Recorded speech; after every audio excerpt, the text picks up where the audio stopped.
Então, vamos lá. Então, vamos dar início à nossa aula, tá?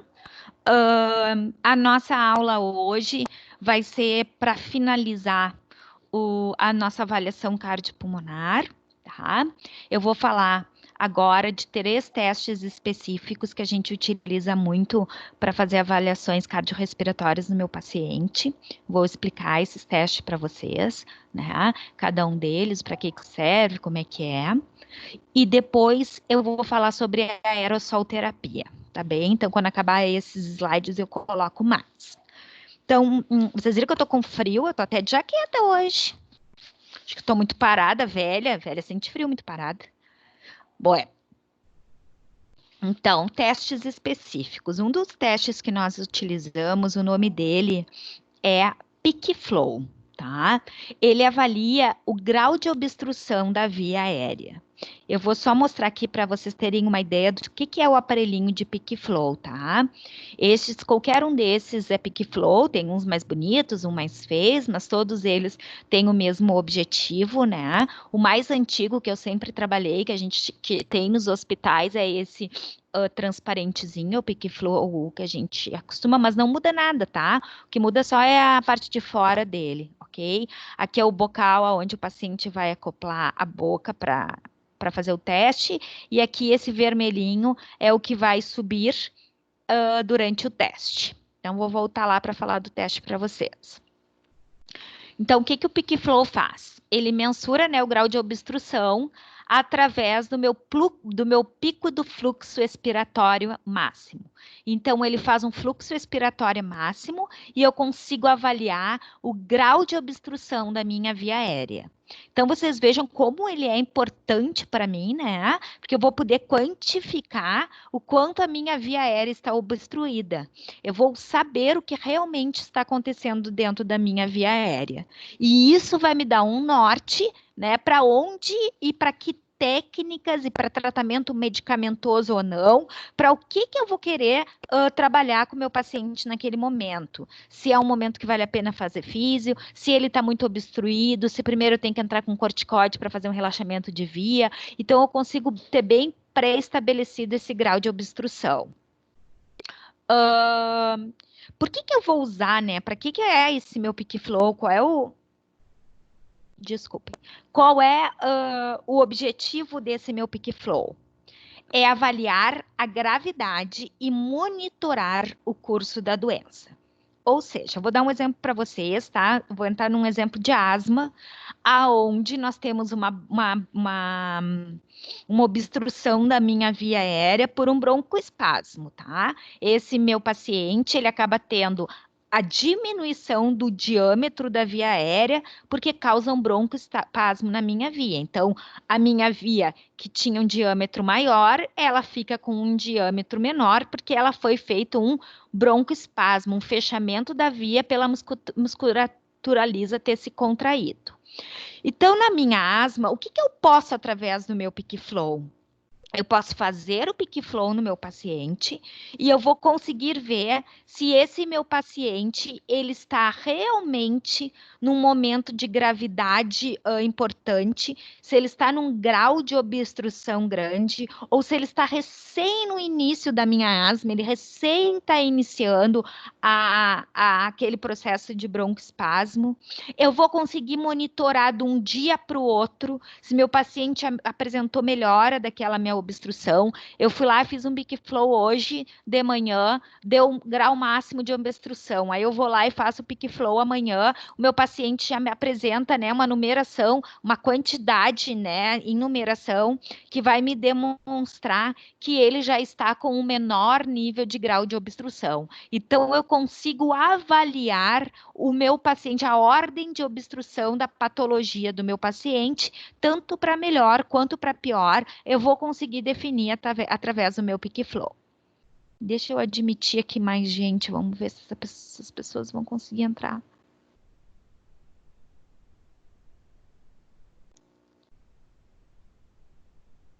Acho que conseguiram. Tá? Então, esse é o objetivo do meu PicFlow, um dos. O outro objetivo do meu Peak Flow é que, assim, ó, muitos tratamentos para broncoespasmo, para obstrução de via aérea, muito não, a grande maioria, né? Quando ele não está obstruído, fechado o diâmetro por um tamponamento de secreção, os demais tipos de obstrução, como broncoespasmo, eles têm que ser tratados de uma forma medicamentosa. E às vezes demora-se muito para conseguir definir qual é o melhor broncodilatador, qual é a melhor medicação para esse paciente. Se esse paciente ele está tendo resposta efetiva ao meu broncodilatador. Então, um dos exames que eu faço, né, que é fora isso, é a espirometria, que faz um grau de avaliação para nós termos uma situação detalhada, tá, da minha doença, do meu paciente. Porém, à beira do leito, o que que eu faço? Peço para o meu paciente fazer o Peak Flow, sem medicação nenhuma. Daqui a pouco, eu peço para ele fazer o broncodilatador. Passa-se algum tempo, eu peço de novo para ele fazer o Peak Flow. Então, ali naquele momento, eu estou vendo a resposta dele ao broncodilatador. Ele vai me dizer o que no Peak Flow? Que a obstrução da via aérea diminuiu. Então, às vezes é necessário eu fazer isso com vários broncodilatadores para ver qual que o meu paciente apresenta melhor resposta à obstrução, ou seja, qual broncodilatador, através do meu Peak Flow, apresentou melhora, né, na desobstrução da minha via aérea. Então, por isso esse aparelho ele é muito importante, né? Ele é importante para mim conseguir mensurar respostas a tratamento medicamentosos, ele é importante para mim conseguir monitorar o curso da doença e a gravidade, o quanto meu paciente está mais obstruído, o quanto ele está menos, de um dia para outro eu consigo ter essa avaliação de uma hora para outra, né? E antes de tudo, a gente tem que pensar, gente, que ele é um aparelho prático de ser feito, que vocês vão ver. É um teste prático de ser feito, ele é um aparelho fácil de carregar, ele é um aparelho fácil de fazer, de fácil limpeza, de fácil manuseio. Então, assim, ele é muito bom para nos ajudar para a gente prescrever um tratamento fisioterápico, ok? Então, como é que é o procedimento? O meu paciente, ele vai estar sentado, né, da melhor forma possível, tá? Eu vou pedir para o meu paciente realizar uma inspiração máxima, ou seja, ele vai alcançar lá a minha capacidade pulmonar total. Lembrem o que é a capacidade pulmonar total? É tudo de ar que o meu paciente consegue colocar dentro do meu pulmão. Após isso, eu vou acoplar o meu paciente ao Peak Flow e eu vou pedir para ele realizar uma expiração rápida e forte. Por que que ele é realizado na expiração? Porque ele mensura o quê? Ele mensura o pico do fluxo expiratório máximo. É através deste pico de fluxo expiratório máximo que eu vou ter a capacidade de avaliar o grau obstrutivo do meu paciente. Então, exemplificando para vocês, faz de conta que isso aqui é um Peak Flow, tá? Eu vou pedir para o meu paciente inspirar o máximo. Bota no bocal o Peak Flow e ele... rápido e forte, tá? A partir disso... Até fiquei tonta. Ah, meu Deus. Deu. A partir disso, gente, eu vou ter... Não estou conseguindo mudar o slide. Deu.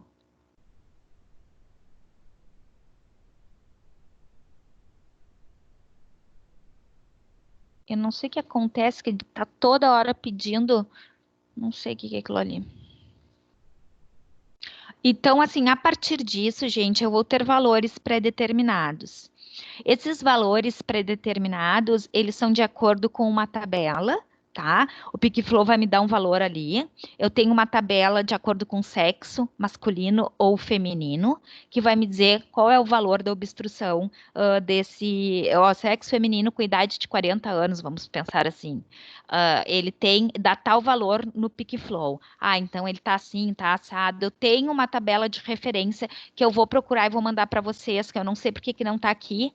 Era para estar aqui junto dessa aula, mas eu não sei se eu apaguei o slide, o que eu fiz, mas eu vou procurar e vou mandar para vocês, tá? Então, o que a gente tem que lembrar sempre a nível de PicFlow? Não tá mexendo meus slides. Agora foi. Né? Então, o que a gente vai... Aceita o Renan, por favor. Como é que é? Aceita o Renan aí, por favor.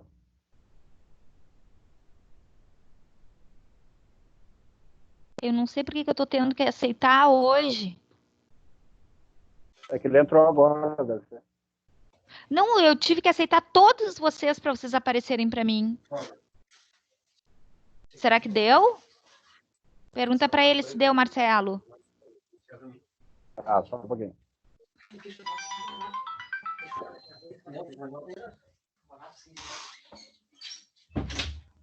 Deu? Tá, eu vou continuar. Então, assim, ó, o que eu tenho que me lembrar do PicFlow?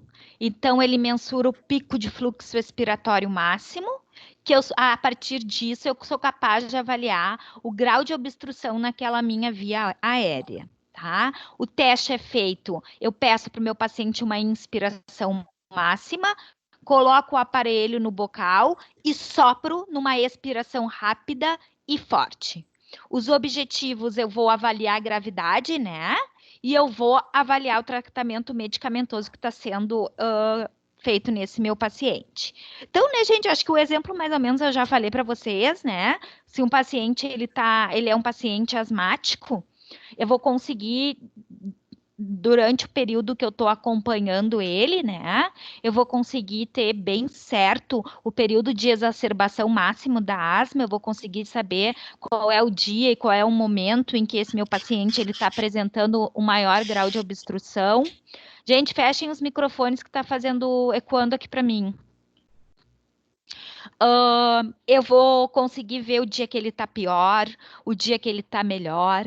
Eu vou conseguir saber se ele está naquele momento, a medicação que ele está fazendo dá certa, se ele está tendo uma resposta satisfatória ou não, se a medicação que ele está usando está chegando ao objetivo que a gente quer, a relaxar a musculatura ou não. Então, eu consigo ter um parâmetro a nível de obstrução lá da minha via aérea. Eu consigo saber como realmente está funcionando a minha via aérea inferior, a minha via aérea, né, a nível de obstrução, para saber se a minha conduta, né, perante ao início, ao meio, ao fim, a gravidade está mais grave, se está menos, se está num grau de obstrução muito grande, eu não vou mobilizar, eu não vou mexer esse paciente, eu simplesmente vou pedir com que ele entre com a medicação prescrita pelo médico. Se está numa obstrução leve, eu vejo que ele tem secreção junto, ali é o momento de eu manusear, então ele me dá uma segurança, né, muito forte para mim conseguir meter-lhe uma conduta fisioterápica normal,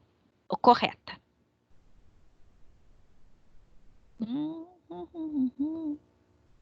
Então, eu já mostrei para vocês, né, os exemplos de PicFlow que tem, né? Alguma pergunta do PicFlow? Vou passar para o outro teste.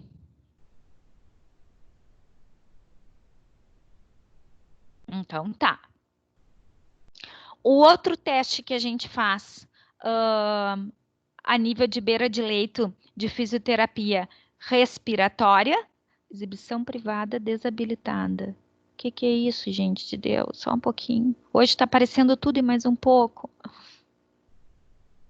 Tá todo mundo me vendo? Tá tudo certo? Alguém me responde, por favor. Ouvindo voz, vendo slide. Sim, aqui tá Marcelo, tudo certo. tudo ok. Então tá. Então não vou dar bola para essas coisas que tá me dizendo aqui. Então, gente, o segundo teste que a gente faz à beira de leito, ele chama-se de manovacometria. Neste teste de manovacometria, eu vou usar o aparelho de manovacômetro, tá? Aqui eu trago 2 exemplos para vocês. Um aparelho de manovacômetro digital e um aparelho de manovacômetro mais antigo, né? Mas que na verdade, eu só tive a oportunidade de trabalhar com esse aparelho mais antigo. Eu nunca trabalhei com manovacômetro digital, ok? Então, só deem uma olhada que agora eu vou explicar tudo como é que funciona isso. Buenas. Se eu quiser avaliar a força muscular do meu quadríceps, eu vou usar aquela minha tabelinha de 0 a 5, na qual eu coloco 5, uma carga, para mim poder dizer, o quadríceps do meu paciente está com força muscular grau 5, ok?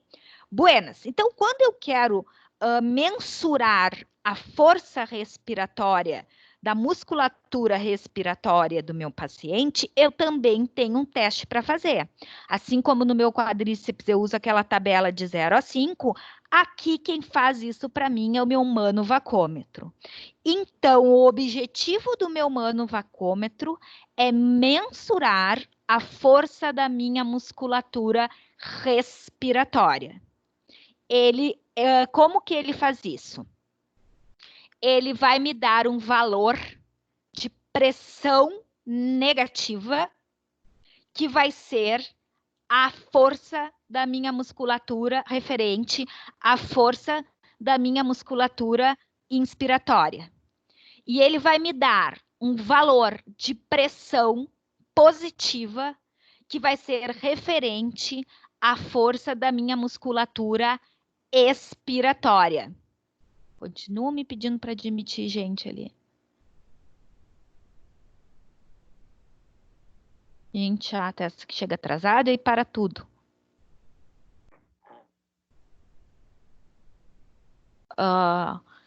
Então, gente, manovacometria é um teste que se realiza no paciente através de um manovacômetro, tá? Que é o aparelho. E ele faz o quê? Ele mensura a força da minha musculatura respiratória. Através de valor de pressão negativa, que vai me dar o valor da minha musculatura inspiratória. A pressão positiva vai me dar o valor da força da minha musculatura expiratória. Puta que pariu. Vocês podem ver ali no reloginho. Vocês estão aí? Eu tô. Tá, é que para mim. Também. Beleza, porque Sim. para mim. Tá, porque para mim sumiu todo mundo. Tá, então tá bem. Gente, vocês podem ver ali no reloginho. Para um lado do reloginho, tem os valores de 50, 100, 150. Positivo. Desliguem o microfone que eu tô ecoando. Para o outro lado do reloginho, eu tenho valor menos 50, menos 100 e menos 150. Então, o que eu quero dizer com esses dois lados do reloginho? Quando eu for avaliar a minha musculatura expiratória, a força da minha musculatura expiratória, eu vou expirar o ar pelo bocal e o meu reloginho vai se dirigir para o lado, o meu ponteiro vai se dirigir para o lado positivo e ele vai me dar um valor de pressão. Aquela pressão é a pressão que eu já falei para vocês, é a pressão. Ai, desculpa, eu me esqueço que eu não estou na aula. Ela é a pressão positiva, então ela é a pressão relacionada à minha musculatura expiratória. Ao contrário, quando eu for fazer o teste, que eu vou ensinar para vocês, e o meu ponteiro deitar para o lado negativo, ali vai me dar o valor da minha pressão negativa. E aí, então, vai ser o valor da minha força, da minha musculatura inspiratória. Voltando lá.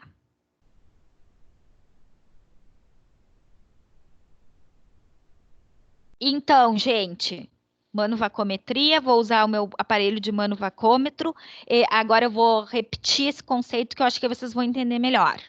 Ele vai mensurar a força da minha musculatura respiratória. Quando determinar a minha pressão negativa, o meu reloginho vai para o negativo, eu vou estar relacionando a minha musculatura inspiratória. Quando o meu reloginho for para o lado da minha pressão positiva, eu vou estar relacionando ao valor da minha musculatura expiratória. Ok? Acho que assim ficou mais fácil. Então, o que eu vou querer, né? Para que eu quero saber a força da minha musculatura respiratória? Para que eu quero saber a força do meu quadríceps? Eu quero saber para ver se meu paciente vai caminhar, se eu começo a trabalhar com carga maior ou com carga menor, para mim conseguir estabelecer um tratamento fisioterápico a nível de, ele está com força muscular média, então eu vou começar aumentando a força muscular. Ele está sem força total de quadríceps, então eu vou ter que começar com uma isometria. Ele está com força total, então eu vou botar ele para correr. E nada mais é do que isso que o manuvacômetro também vai me ajudar a nível respiratório.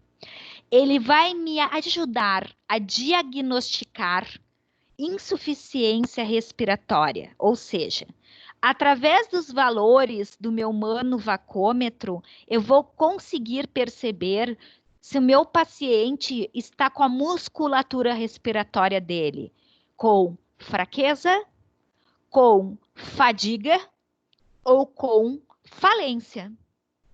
Então, pensem comigo. Adianta eu querer tirar um paciente que está em ventilação mecânica. Eu vou lá e faço o teste de manuvacômetro nele. E ele me mostra, pelos valores que eu vou mostrar para vocês ali embaixo, tá? Que esse meu paciente está com falência da musculatura respiratória. É óbvio que a minha vontade de retirar ele da ventilação mecânica vai ficar para a próxima. Porque se eu já tenho um valor, eu já tenho um parâmetro me dizendo que ele está em falência, que ele não tem musculatura respiratória para respirar sozinho, que ele ainda está precisando do ventilador mecânico, como é que eu vou tirar ele da ventilação? Então, eu tenho o quê? Eu tenho um aliado em parâmetros quantitativos, né? Que é o valor que está me dizendo para mim não tirar. Então, é isso que o manuvacômetro vai ser o meu grande auxiliar no meu tratamento. Eu vou fazer, claro que eu posso fazer manuvacômetro acoplado ao tubo do meu paciente, tá? E eu posso também fazer quando eu estou atendendo um paciente e eu estou vendo que esse meu paciente não tá tendo resposta, né? Um exemplo disso, meu paciente não está tendo uma tosse efetiva. Tosse efetiva é o quê? É força da minha musculatura abdominal, né? A minha musculatura abdominal é o quê? Uma musculatura expiratória. Então, eu vou lá e faço o meu manuvacômetro para ver em que grau eu estou encontrando essa minha musculatura. Se ela está com fraqueza, se ela está com fadiga. Ele fadigou, não adianta eu botar carga nesse meu abdômen, nesse meu diafragma. Ele está com fraqueza? Bom, então eu vou tomar uma conduta adequada, de uma forma um pouco mais devagar, mas eu vou tentar ganhar musculatura nele. Então, ele me dá parâmetros para mim saber como está a força muscular da minha musculatura respiratória. Aí vocês podem estar pensando aí, tá, Kika, eu fiz o exame, eu diagnostiquei fadiga, eu diagnostiquei fraqueza, e aí? Existem maneiras, que a gente vai ver quando nós falarmos de tratamento, existem maneiras de nós realizarmos fortalecimento de musculatura respiratória, através de um aparelho chamado threshold. Existe um threshold inspiratório e um threshold expiratório. Vamos dizer que eles são a caneleira do meu músculo respiratório, tá? Como eu fortaleço com peso, né? Eu tenho o threshold que vai ser o meu peso, são aparelhos respiratórios. Inclusive, eu acho que já passei para vocês em recursos instrumentais, onde fala de Flutter, de Voldine, eu acho eu acho que ele fala de threshold. Vocês deem uma revisada, por favor. Numa das aulas, aquelas primeiras que a gente mandou e-mail. Então, assim, ó, o que eu sei que nós temos de valores normais em adultos jovens dentro da manuvacometria? De menos 90 a menos 120 de PI máxima é considerado normal. A minha musculatura está legal.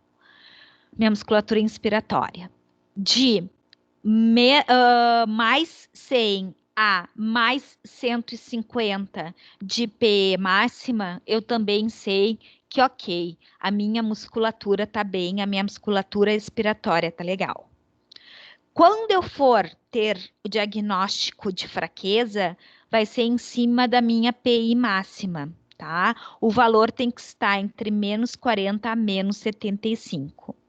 Quando for fadiga, também vai ser avaliado em cima da minha PI máxima. O valor tem que estar menos 40.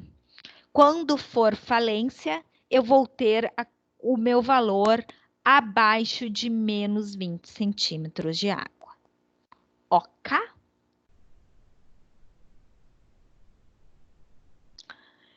Então, tá bem, gente. A gente já viu lá o manuvacômetro, a gente já viu para que ele serve, a gente já viu os valores dentro da normalidade e os valores indicativos de fraqueza, falência e fadiga.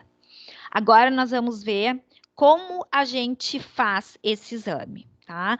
Como eu faço a verificação da minha PI máxima, ou seja, como eu vou avaliar o grau da minha força muscular. Lá vou eu aceitar outra pessoa que eu não sei quem é. Aceitado. Tá. Aceitado não, aceito, né? Então, gente, verificação de PI máxima, verificação de força muscular inspiratória.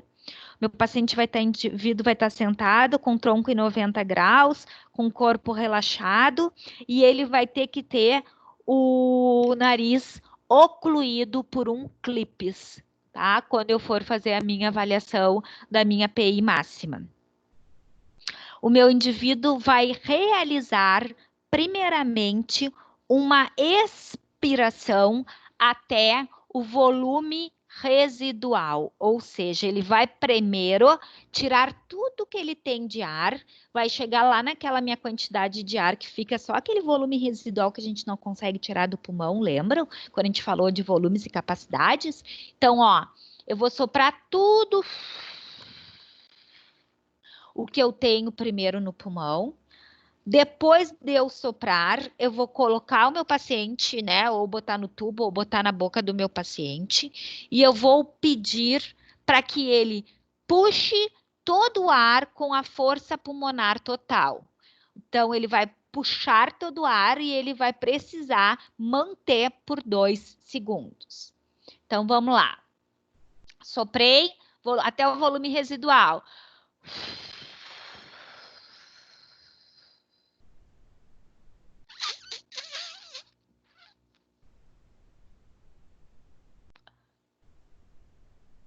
Solta, ok?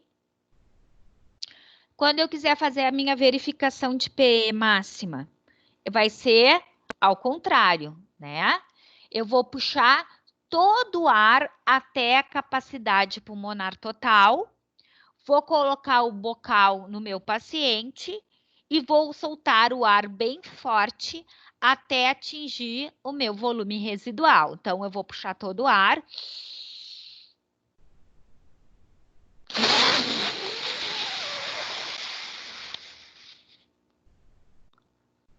E solto, tá?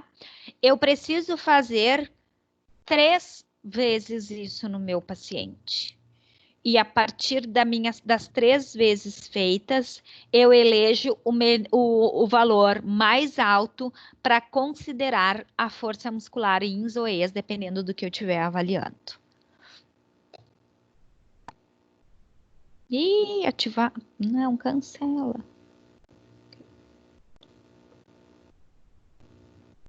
Ok?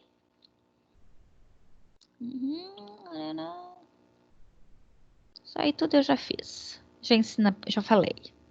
Tá bem? Então, o próximo teste que a gente faz é um teste muito comum de ser feito, tá? Ele vai avaliar a função cardíaca e a função respiratória. Ele é um teste de caminhada de 6 minutos, ok? Ele parece ser um teste fácil, mas a gente deve ter bastante cuidado na hora que a gente for fazer esse teste. Tá? Então, primeiramente, antes de realizar o teste desse paciente, a gente vai fazer a avaliação de sinais vitais dele. A gente vai avaliar a pressão arterial, frequência cardíaca, frequência respiratória, saturação de O2 e vamos perguntar através da escala de Borg, que é aquela de 0 a 10, qual é a referência que o paciente faz de falta de ar, né? Se ele está com muito ou pouca, 0 a 10, ele vai te dar um número referindo a dispneia que ele está apresentando naquele momento, tá? Primeira instrução é essa. O que é o teste de caminhada de 6 minutos? Eu vou colocar o meu paciente a caminhar 6 minutos. Ele tem que caminhar numa linha reta, sem obstáculos, de uma forma constante, sem alterar a velocidade e sem correr e sendo o mais rápido possível. Então, vocês imaginam assim a gente ter que pedir para o paciente manter o mesmo ritmo, né? Ele não pode dar uma fraquejada, ele não pode mudar o ritmo da caminhada, porque aí o teste acaba sendo errado. Ah, mas é barbada, Kika, 6 minutos não é barbada, né? Não se esqueça que nós estamos avaliando função cardíaca e respiratória. Provavelmente esse paciente já tem algum comprometimento cardíaco e respiratório, então não é fácil como a gente pensa, tá? O mínimo de comprimento que eu tenho que dar para ele é 30 metros. Então, 6 minutos, no mínimo, ele tem que percorrer 30 metros, tá? Se ele em 6 minutos consegue seguir caminhando de uma forma constante, sem correr, e fizer mais metros, beleza, tranquilo, vai ser bom para ele. Se não, o mínimo é 30 metros que ele tem que percorrer nesses 6 minutos de uma forma constante, ok? Ao término, eu faço de novo a coleta dos dados, né? Verifico de novo. E aí eu vou fazer a averiguação de se que houve melhoras ou pioras desses valores, ok? É bem tranquilo de fazer. Eu acho que esses aqui deu. Tá, deu. Alguma pergunta, gente? Que eu vou abrir a próxima aula. Não, só um pouquinho que eu vou ter que ir no banheiro.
Vou te mostrar, ó, veio um auxiliar. Mostra a tua filha, meu filho. Ó, tem 2 auxiliares hoje na aula. Não é fácil. É assim. Auxiliar é uma pessoa que me ajuda. Tu tá aí me ajudando, me olhando. Então, vamos lá. Vou baixar a próxima aula. Ele também tá tendo aula online no colégio, gente. Eles ficam da 1h30 às 4h30 da tarde, sentados no computador, com as professoras dando aula. É puxadinho. Oh.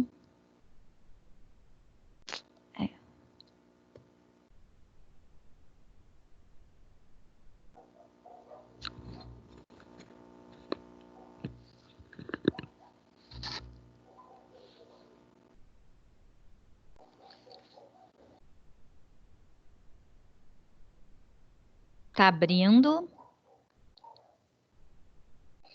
Abriu, gente. Abriu para todo mundo? Aqui abriu. Restante tudo bem? Sim, aqui abriu Aqui tá também. ok. Então tá, então vamos lá. Então agora, esse momento da aula, nós vamos falar um pouco de aerossolterapia, tá? O que que a aerossolterapia é, grosseiramente falando, né? É aquela fumacinha, né? O que que aquela fumacinha faz? Ok? Fumacinha, agora eu vou explicar melhor grosseiramente falando, né? É uma forma de tentar fazer com que vocês enxerguem, mas não é bem isso. Desculpa, eu acho que nem era para ter falado isso. Qual é o objetivo da aerossolterapia? Fluidificação de secreção por meio da alteração das propriedades reológicas do muco. Ou seja, ele vai fazendo com que o meu muco, que é muito espesso, né, ele vai quebrando. Isso é propriedades reológicas do muco. Ele vai havendo quebra do muco até que o muco se transforme de mais espesso em menos espesso. E de deposição de fármaco diretamente sobre as vias aéreas. Então, o que eu vou fazer com a aerossolterapia? Eu vou desfluidificar secreções, né? E eu vou conseguir fazer com que as medicações que eu necessito entrem diretamente a nível de vias aéreas, tá? Então, qual é o princípio baseado? É isso mais ou menos que eu quis falar aquela hora. É a formação de partículas suspensas, que é o aerosol, capaz de entrar nas vias aéreas para promover determinada ação, ou para fazer a tal da fluidificação por propriedade de quebra, ou para fazer a deposição do fármaco direto sobre a via aérea, tá? Partículas suspensas, essas partículas, quanto menores forem, é melhor, né? Elas vão entrar mais profundamente a nível de via aérea. A gente, quando lembra de aerosol, o primeiro que vem na cabeça da gente, né, é o nebulizador, ok? Existe dois tipos de aparelhos que promovem a aerossolterapia, são os nebulizadores e os nebulímetros, tá? Os nebulizadores também existem dois tipos. Existe o nebulizador a jato e o nebulizador ultrassônico, ok? Primeiramente, nós vamos falar do nebulizador a jato, que ele é aquele nebulizador que a gente encontra mais a nível hospitalar. É aquele em que a gente precisa com que a gente coloca máscara no paciente, né? Ele fica com um tubozinho fininho, né? Um tubozinho fininho que vai acoplado ou ao compressor de ar comprimido, ou a 2, ou a um cilindro, aquele cilindro verde de oxigênio. A partir daí, o que vai acontecer? Vai sair um jato. Vocês lembram que tem o copinho e tem aquele buraquinho aqui, né? Todo mundo acha que já viu um aparelho de nebulização. Então, ele tem um copinho e aqui é o lugar onde a gente clica, que a gente coloca, né, esse cano, não é cano. Como é que é, Natália? Me ajuda aí, tu que é de hospital, como é que é o nome daquilo? Não é fio, não é cano, não é extensor.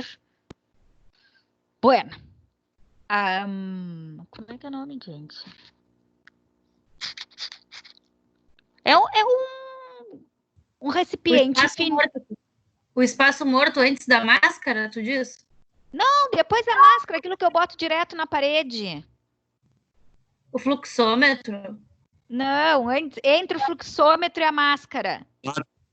Látex. O látex. Látex. Isso, obrigada. Obrigada, me faltou.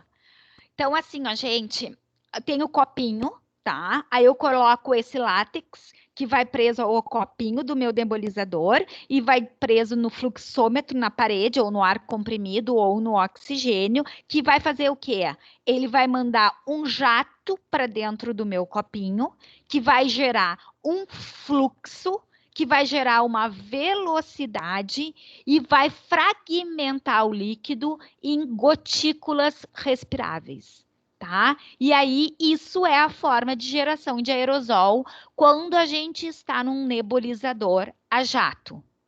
O jato que vem, tanto pode ser, quem vai fazer o jato, pode ser o O2, pode ser o ar comprimido, pode ser o que for. Vai entrar no meu copinho, vai gerar um fluxo, vai gerar uma velocidade e vai fragmentar o líquido, né, o medicamento, o soro fisiológico, em gotículas respiráveis, que vai ser o quê? O meu aerosol, tá? Então, isso é uma das formas da produção do aerosol. Qual é a vantagem desse tipo de nebulizador? Ele tem um baixo custo, né? E a gente tem a possibilidade de utilizar remédio junto com o soro fisiológico. A desvantagem dele é a dificuldade de transporte, é claro, né? Porque ou ele está ligado numa parede de O2 e de ar comprimido, ou num cilindro que pode ser móvel, porém, mesmo ele sendo móvel, ele é pesado, ele é difícil de ser feito. E outra coisa também, né? Desvantagem dele é a higienização, tá?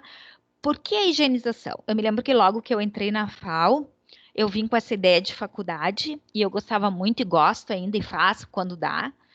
Todo paciente que eu ia fazer fisiorrespiratória nele, eu gostava de nebulizar ele com soro fisiológico, tá? Para me ajudar com a fluidificação da secreção, para poder eliminar a secreção de uma forma mais fácil.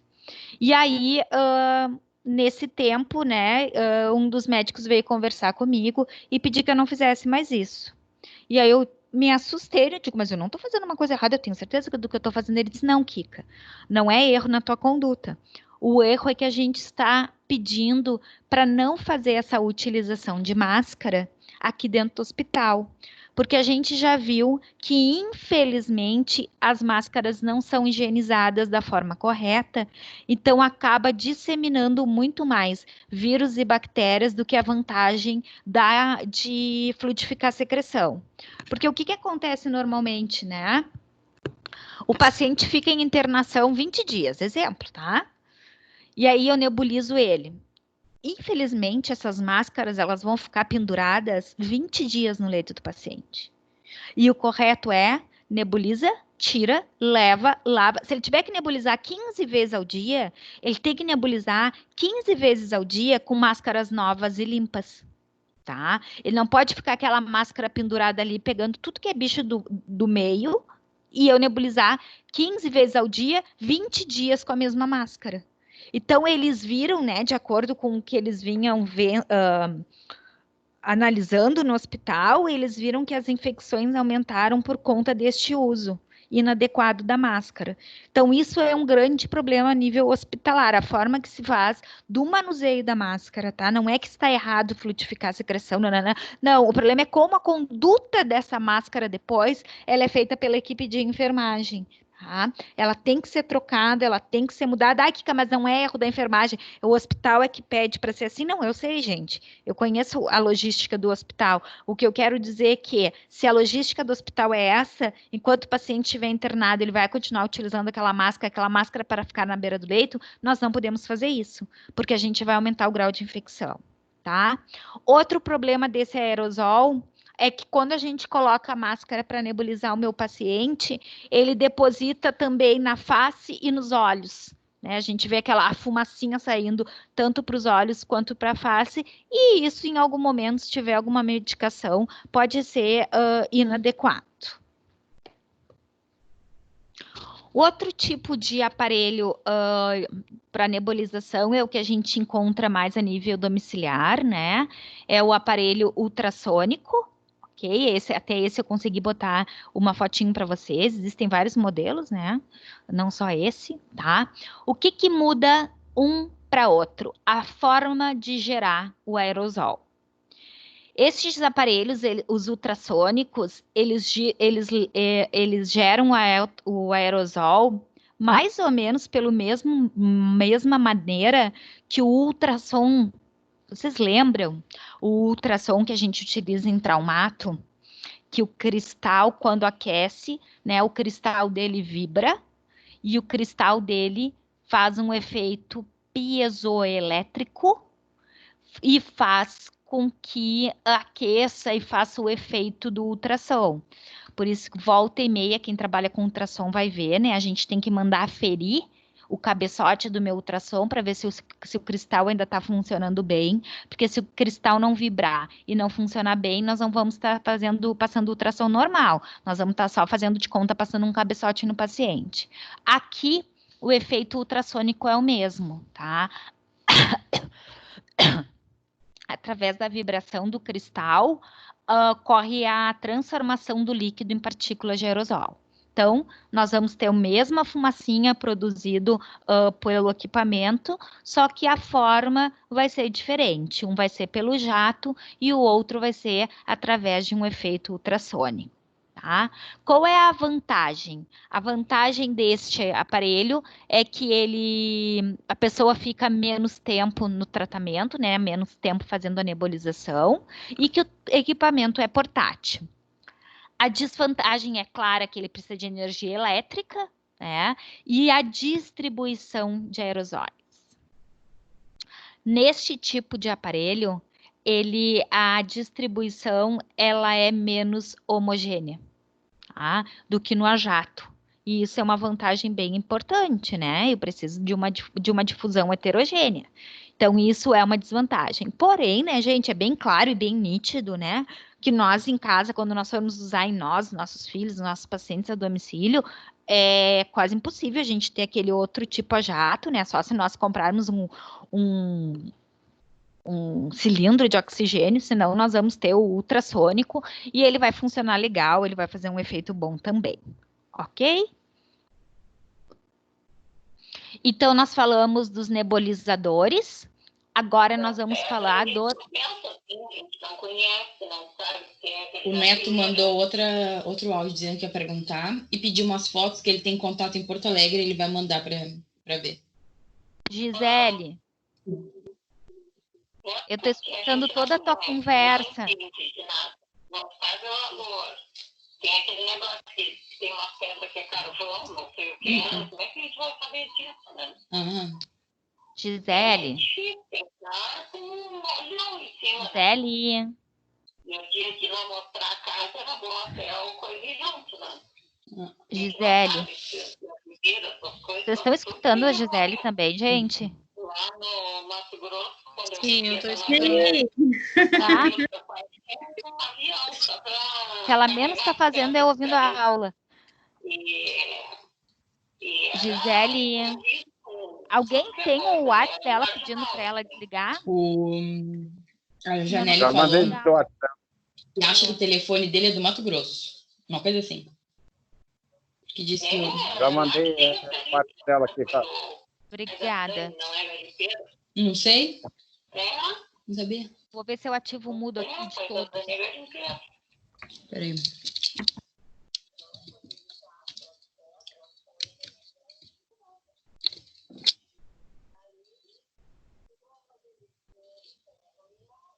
Gisele, Não consegue ativar o teu mudo aí de todo mundo? é o que eu estou tentando fazer. Foi. Ativei aqui o mudo de todo mundo. Agora ninguém pode falar comigo. Agora tá todo mundo de castigo. Só eu posso falar tudo que é absurdo que eu quiser. Então, gente, a gente já viu que uma das formas de produzir o aerosol são os nebulizadores e outra forma são os nebulímetros, tá? Eles podem ser dosimetrados, que é as conhecidas famosas as bombinhas, ou liofilizados, que é de pó seco. Eu vou explicar esses dois tipos para vocês. Então, primeiramente, a gente vai ver os dosimetrados, né? Que eu acho que todo mundo algum dia na vida já viu, já teve de encontro, né? Com uma bombinha na vida, né? Qual é a vantagem dessas bombinhas? É que elas são leves e pequenas, eu carrego para onde eu for. Fácil conservação, não tem mistério. A dose, eu vou ter que fazer o jato o jato, 1, 2, 3 jato, conforme prescrição médica, o jato me diz a dose, então ela é uma dose precisa, ela não é imaginária. Ai, neste momento nós vamos fazer 3 doses, nesse momento nós vamos fazer 4 doses, nesse momento nós vamos fazer de 15 em 15 minutos, nós vamos fazer o resgate, nós vamos fazer doses. Então, assim, a dose é precisa, né? E o médico vai prescrever e eu não preciso ficar com medo, né? De não alcançar a dosagem certa. E ele tem um bom custo-benefício, né? Ela realmente, ela funciona bem, sem problemas, né? Atinge, né? O objetivo dela. Portanto, como tudo, entretanto, todavia, ela apresenta uma impactação excessiva das substâncias na orofaringe. Ou seja, o objetivo dos aerosóis não é chegar lá mais a nível da minha via aérea inferior, né? Tentar chegar ao máximo na minha via aérea inferior. Então, se a minha substância ficar a nível de orofaringe, eu não vou conseguir alcançar o meu objetivo. Então, o que eu preciso que aconteça? Eu preciso muitas vezes abrir mão não, ao contrário, eu preciso muitas vezes utilizar espaçadores.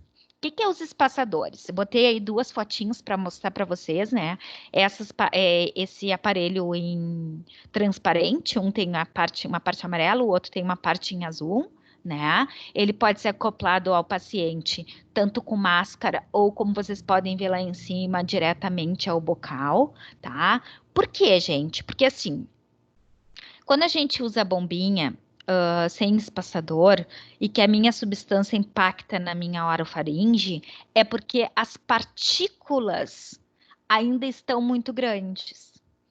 E com o meu espaçador, dando esse espaço entre o aparelho da bombinha e a boca, as partículas vão se quebrando, tá? As partículas da substância, tá? Do medicamento, vão se quebrando. Então, elas chegam menores na boca e elas conseguem atingir mais profundidade.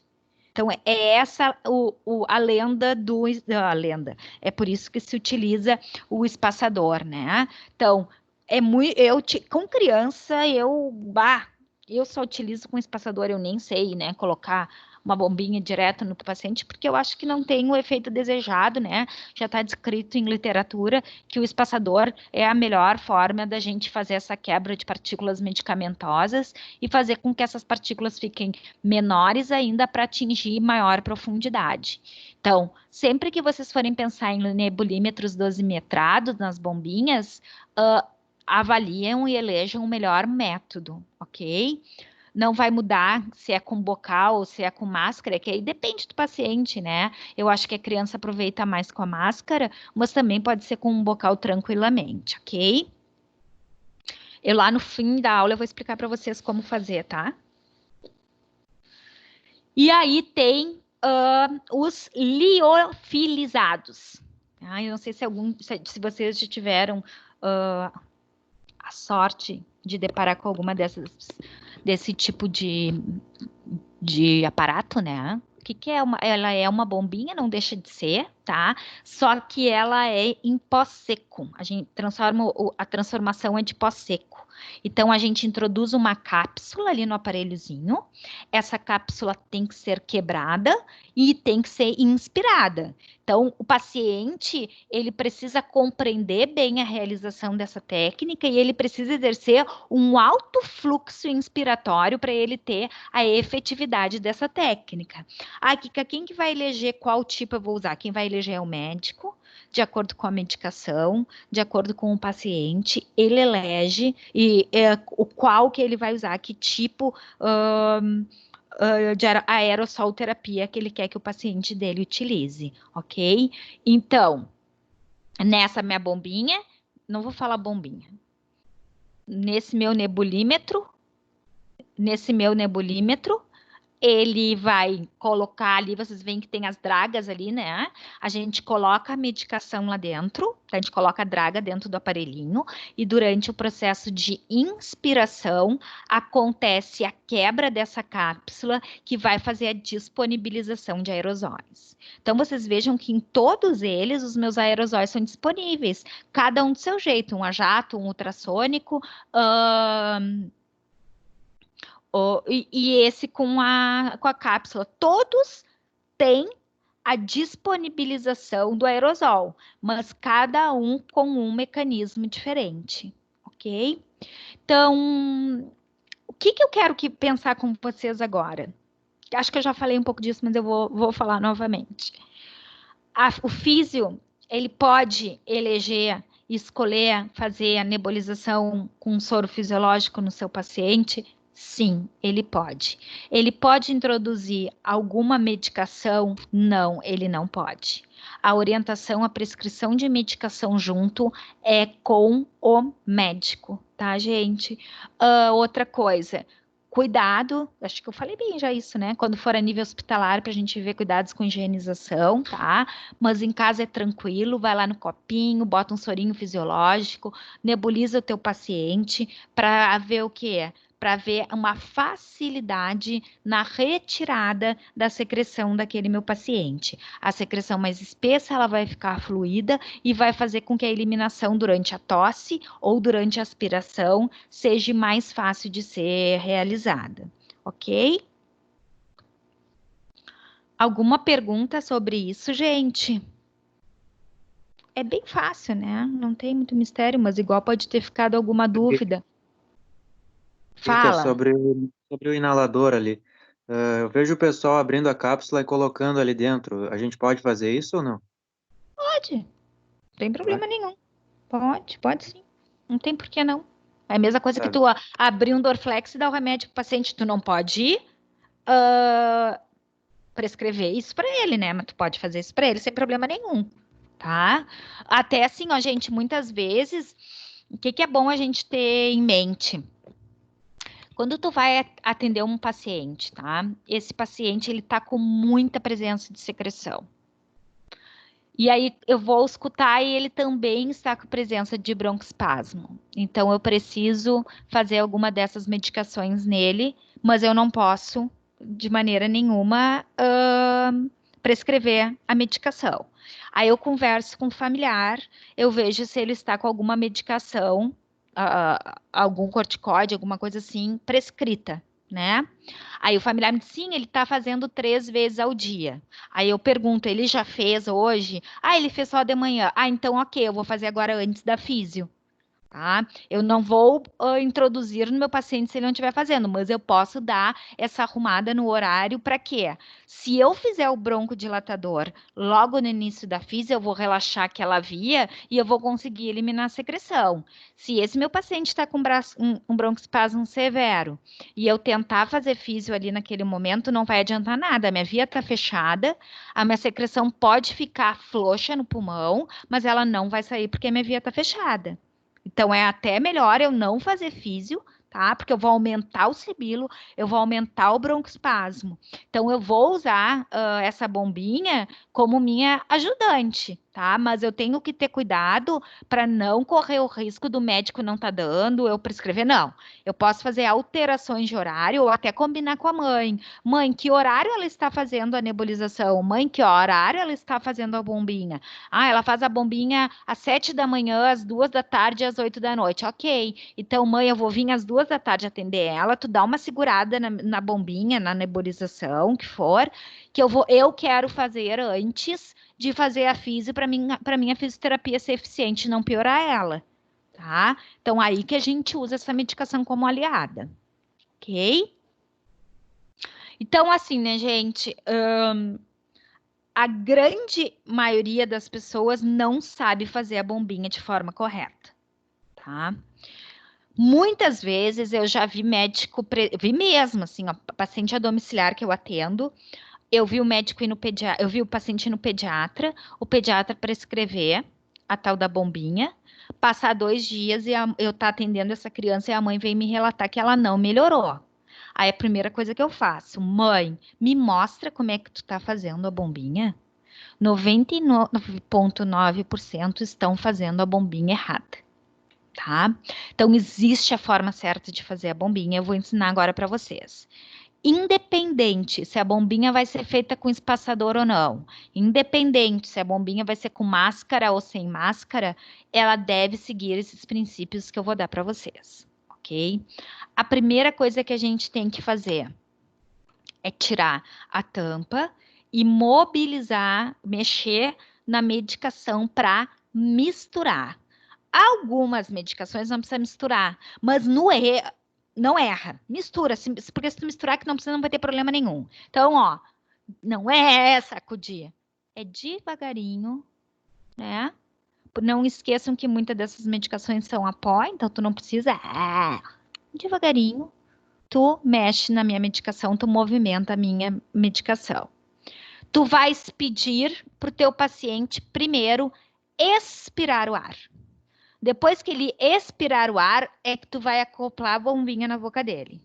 E aí tu vai pedir pro teu paciente inspirar. Quando o teu paciente começar a inspirar, é que tu dá um jato. Conta até 10. Sem o teu paciente poder abrir a boca. E aí tu libera ele, tá? Tanto faz, tu vai ficar com o bocal 1, 2, 3, 4. Se tu vai tirar, ele tem que ficar com a boca fechada por 10 segundos. Aí eu botei ali uma criança para mostrar para você, para lembrar de falar uma coisa para vocês. É óbvio que em criança eu não consigo pedir para ele inspirar, eu não consigo pedir para ele expirar, por isso que eu prefiro usar até a máscarazinha nele, tá? Porque eu não vou ter a separação do tempo ins e do tempo ex. Então eu vou lá, eu tiro a minha medicação, ou eu faço assim com o próprio espaçador, tá? Eu acoplo a máscara, eu acoplo, né, o meu espaçador com a máscara no meu bebê, e conto. 1, 2, 3, 4, 5, 6.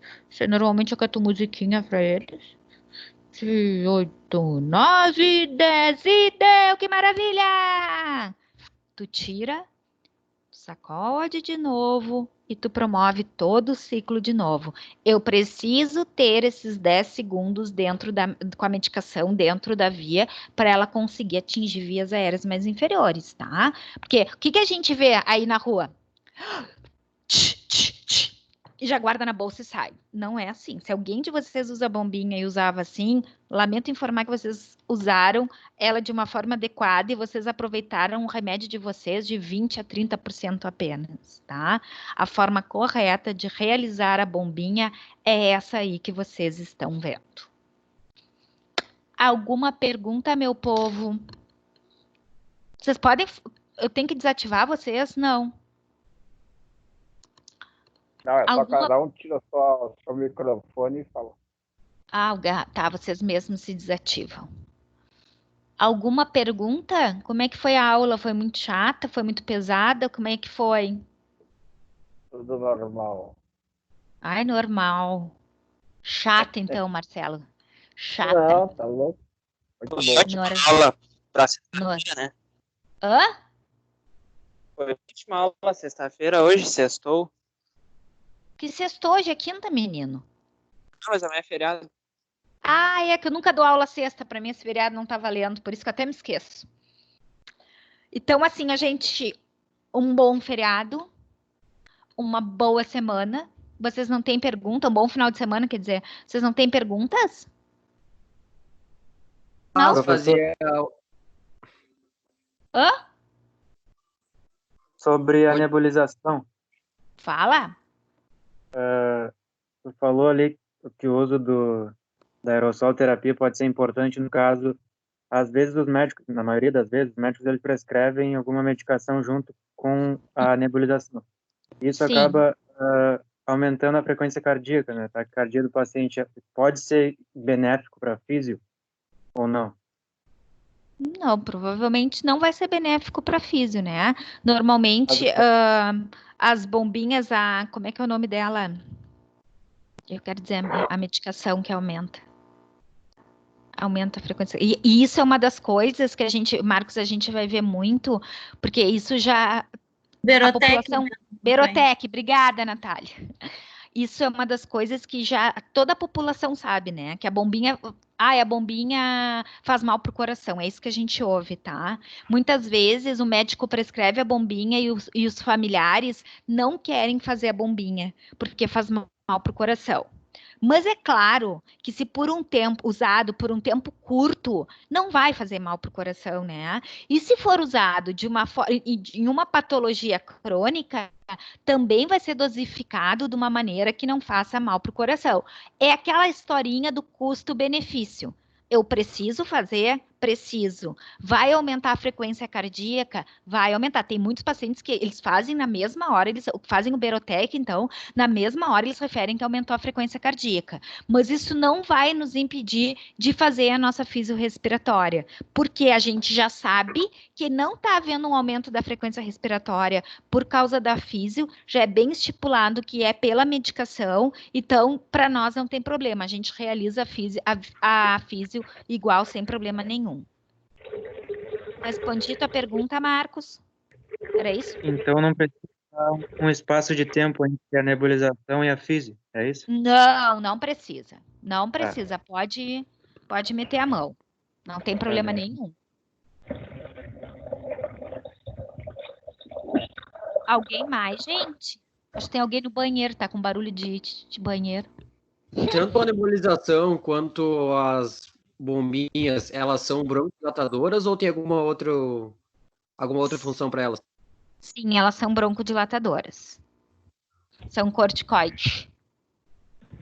Tá bem, obrigado. Tá?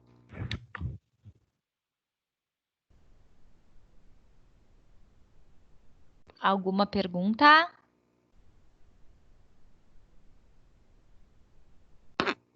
Alguma pergunta? Quem é que me fez essa última pergunta, Renan? Foi o Renan? Renan? Foi. Foi? Sabe que agora tu me fez essa pergunta e me fez pensar uma coisa? É que eu sempre vi usar, vou te responder semana que vem, tá? Eu sempre vejo usar a bombinha como broncodilatadora, mas eu não sei se dizer realmente não existe para qualquer nenhuma outra coisa. Eu vou verificar e vou te dizer, tá? Tá, é que eu faço uso do remédio aí, por isso foi a pergunta. Qual? Ele é... Putz. Quer saber o nome? Não, nem precisa me dizer, não vamos entrar na tua intimidade.